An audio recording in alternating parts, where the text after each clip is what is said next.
Enrichi chaque année de 2 nouveaux modèles, la gamme Galaxy S de Samsung en accueille cette année un de plus. Les Galaxy S10 et S10 Plus s'accompagnent donc d'un S10e plus compact et abordable. Nous l'avons soumis au test de notre labo pour voir ce que valait réellement la nouvelle proposition de Samsung.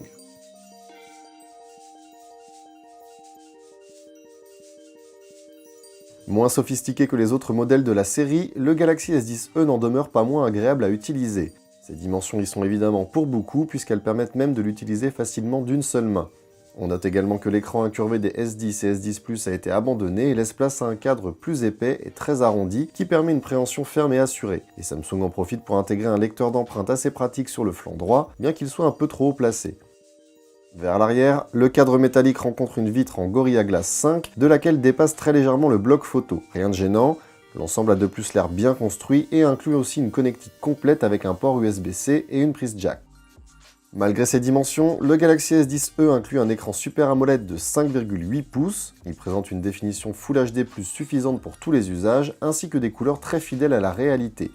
Il faut encore ajouter à cela des angles de vision suffisamment larges pour y voir clair sans être en face de l'écran, et on apprécie l'intégration de la caméra frontale dans son coin supérieur droit. Samsung évite l'encoche qui gêne autant le visionnage des notifications que celui de photos et vidéos. Inutile évidemment de dire que c'est Android que l'on retrouve sur le bel écran de ce Galaxy S10e. On apprécie cependant que l'OS soit livré dans sa version Pie et augmenté d'une surcouche One UI franchement plaisante. Les menus ont été optimisés afin de faciliter la navigation à une main et Samsung propose de nombreux raccourcis pour se faciliter la vie au quotidien. Mauvaise surprise en revanche avec Bixby, la version française de l'assistant vocal de Samsung était attendue de longue date. Finalement on se demande s'il n'aurait pas été préférable de la garder encore un peu plus longtemps au chaud, au moins le temps de peaufiner encore sa compréhension de la langue de Molière. Inutile cependant de s'acharner avec Bixby, Google Assistant est également disponible et compense peut-être le seul réel défaut que l'on aura pu trouver à One UI. Il est de plus à noter que l'OS tourne ici très bien avec le processeur Exynos 9820 que Samsung accompagne de 6 Go de RAM. Et cette configuration permettra aussi de profiter de toutes les applications et jeux du Play Store dans de bonnes conditions, même si le Galaxy S10e reste bien loin du niveau de performance des derniers iPhones. Côté audio, le Galaxy S10e s'en sort admirablement bien en combinant le haut-parleur des appels à celui du bas pour délivrer du son stéréo, et sa fonction photo est également très satisfaisante. Il est certes dépourvu du zoom 2 fois des Galaxy S10 et S10 Plus, mais son module principal de 12 mégapixels capture des clichés d'assez bonne qualité pour y appliquer des recadrages. Bien sûr, le niveau de détail est inférieur en basse luminosité, mais reste plus qu'honorable grâce à l'optique pouvant passer d'une ouverture f2.4 à f1.5.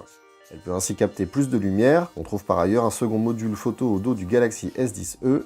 Composé d'un capteur de 16 mégapixels et d'une optique 12 mm, il offre un champ de vision de 123 degrés pour des clichés ultra grand angle de bonne qualité eux aussi. Le manque de luminosité se fait néanmoins ressentir davantage dans son cas, et des déformations sont évidemment à attendre même si la correction de Samsung est très efficace. Soulignons aussi que les caméras arrière du Galaxy S10e permettent de filmer jusqu'en 4K et qu'elles peuvent fonctionner ensemble pour créer du flou d'arrière-plan.